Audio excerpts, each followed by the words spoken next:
第二波冻雨即将来袭，湖北武汉汉口火车站居然是这个样子的，好多人提前已经返程过来了啊。原本是要等再过几天的，然后可能是因为收到了一些通知，然后反正我有个亲戚啊，他就是订了22号的票，然后由于这个提前接到停运的通知，所以早早就买了，今天的票就过来了。然后大家可以看一下，大家都是大包小包的，这个不像出差回来的，而是过完年回来的。还没有到正月15，很多人都已经提前返程了，怕耽误返岗开工了。然后上次一个冻雨的经历，武汉这次呢就是提前做好了很多的应急措施。我们先在广场上面看一看，然后这边有很多人大包小包的从下面地铁出来了，然后准备去乘车。之前冻雨啊就是落地成冰，然后就是因为接触到0度的一个物体啊，然后冻雨的温度本来就比较低，那边还搭起了棚子。大家如果过来排队的话，就不用担心淋雨了。反正这2天雨水比较多，门口的这个 LED 大屏啊也改了，上面全部都写的是停运的通知，哪些列车提前停运，告诉大家避免耽误行程，跑过来又耽误时间。虽然候车厅里面有坐的地方和空调，但是呢没有在自己家被窝暖和，是不是？这是非常人性化的地方。然后可以看一下汉口火车站广场啊，它是欧式风格建筑啊，非常的漂亮，非常的复古，是我国10大欧式风格火车站之一。而且这个火车站能直达全国很多省份，只要是能去的地方，有火车的地方都能够直达，就是省会城市都能够直达。还有很多地级市下面的一个县级市也只要通火车了，也都能够经过吧。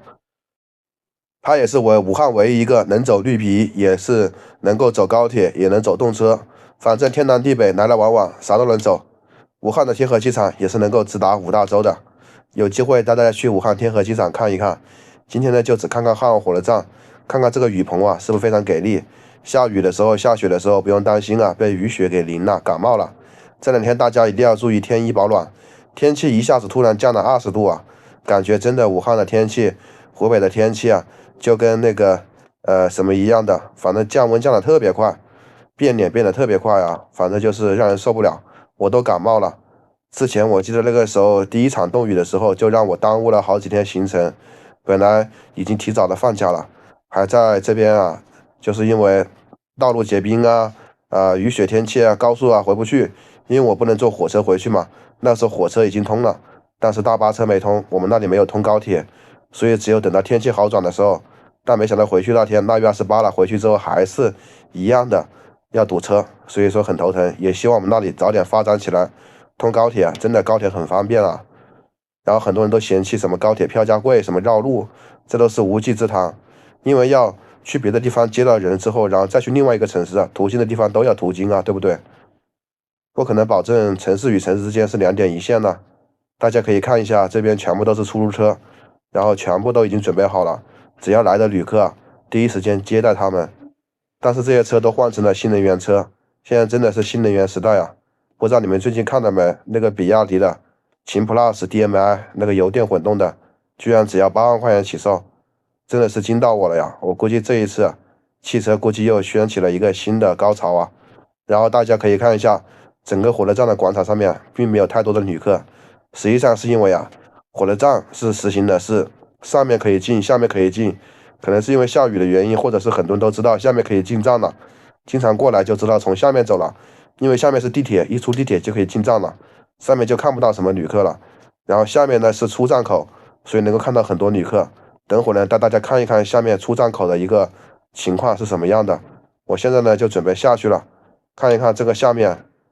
那个进站口是一个什么情况，人多不多？然后感觉这边的旅客还是挺多的，反正大家都学聪明了，没在冻雨来临之前就已经，这些朋友啊都是提前准备回去的，或者是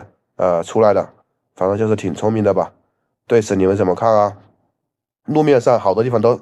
提前备好了盐啊，树枝都截断了。反正这一次武汉的速度还是挺快的，反应速度特别快啊。然后这边呢就是进站口的一个情况，还是有很多人赶在这个时间节点呢，提前的走，然后提前的来。我有个亲戚啊，就是因为订了22号的票，然后接到体育的通知，所以提前就过来了。然后大家可以看一下，这边有很多人了，应该是提前准备去别的地方的。然后这边都是坐地铁过来的，人还是挺多的。